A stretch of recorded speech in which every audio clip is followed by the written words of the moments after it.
Assalamualaikum warahmatullahi wabarakatuh. Apa kabar adik-adik semuanya? Semoga kita selalu dalam lindungan Allah Subhanahu wa Ta'ala dan tetap semangat belajar. Nah, sebelum belajar, mari kita baca doa terlebih dahulu. Bismillahirrahmanirrahim. Rabbi zidni ilma warzuqni fahma. Amin. Pada hari ini kita akan membahas pelajaran 7, yaitu beriman kepada malaikat Allah. Seperti yang sudah kita ketahui, beriman kepada malaikat-malaikat Allah adalah rukun iman yang kedua. Dalam Al-Quran sudah dijelaskan, Bismillahirrahmanirrahim. Kullun amana billahi wa malaikatihi wa kutubihi wa rusulih. Artinya, semuanya beriman kepada Allah, malaikat-malaikatnya, kitab-kitabnya, dan rasul-rasulnya.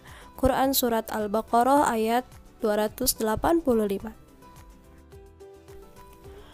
Makna beriman kepada malaikat Allah, yang pertama, kita harus meyakini bahwa malaikat itu ada meskipun malaikat tersebut tidak bisa kita lihat.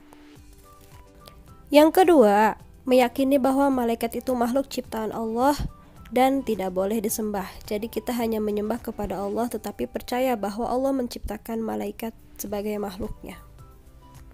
Dan yang ketiga, kita harus meyakini bahwa malaikat memiliki sifat-sifat khusus yang tidak sama dengan manusia. Seperti malaikat selalu patuh kepada perintah Allah, tetapi manusia tidak semuanya patuh kepada perintah Allah. Manusia bisa meninggal, bisa mati, tetapi malaikat tidak mati.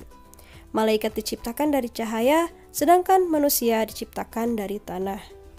Kita sebagai manusia pasti setiap hari akan makan, minum, dan hidup seperti manusia lainnya. Tetapi malaikat berbeda. Mereka tidak makan, tidak minum, bukan perempuan dan bukan laki-laki. Dan sudah tentu malaikat memiliki tugas-tugas tertentu dari Allah Subhanahu wa Ta'ala. Sekarang kita akan membahas tentang tugas-tugas malaikat. Malaikat yang wajib diketahui ada 10, yaitu Jibril, Mikail, Israfil, Israil, Munkar dan Nakir, Raqib, Atid, Malik dan Ridwan. Malaikat Jibril tugasnya menyampaikan wahyu dari Allah Subhanahu wa Ta'ala. Malaikat Mikail tugasnya menyalurkan rezeki kepada seluruh makhluk hidup yang ada di dunia. Malaikat Israfil tugasnya meniup trompet sangkakala pada hari kiamat. Malaikat Israil tugasnya mencabut nyawa manusia. Malaikat Munkar dan Nakir tugasnya menanyai jenazah yang sudah meninggal di alam kubur. Malaikat Raqib tugasnya mencatat amal baik manusia selama hidup di dunia. Sedangkan malaikat Atid tugasnya mencatat amal buruk manusia selama hidupnya di dunia. Malaikat Ridwan tugasnya menjaga pintu surga. Pasti semua dari kita ingin sekali bertemu dengan malaikat Ridwan agar bisa masuk surga. Dan yang terakhir malaikat Malik tugasnya menjaga pintu neraka. Mudah-mudahan kita semua tidak bertemu dengan malaikat Malik apalagi masuk ke neraka. Nauzubillahi min dzalik. Nah, berikut adalah beberapa cara agar kita dapat menerima keberadaan malaikat Allah dan mempercayainya. Yang pertama, keyakinan yang pasti bahwa setiap saat kita takut dan ingat kepada Allah. Kita harus ingat bahwa malaikat diciptakan dengan tugas tertentu selalu menemani hari-hari kita. Malaikat selalu bersama kita dan mengetahui apa yang kita kerjakan. Yang kedua, kita harus banyak mengingat kematian. Karena manusia hidup pasti akan mati dan membawa amalnya masing-masing di hadapan Allah Subhanahu wa Ta'ala. Yang ketiga, gemar mengerjakan perbuatan yang pelakunya didoakan para malaikat Allah.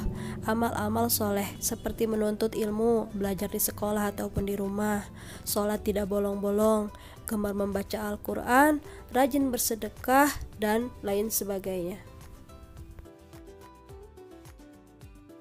Setelah kita selesai belajar tentang beriman kepada malaikat Allah, sekarang kita latihan dulu ya, biar kalian semakin paham bagaimana cara beriman kepada malaikat Allah.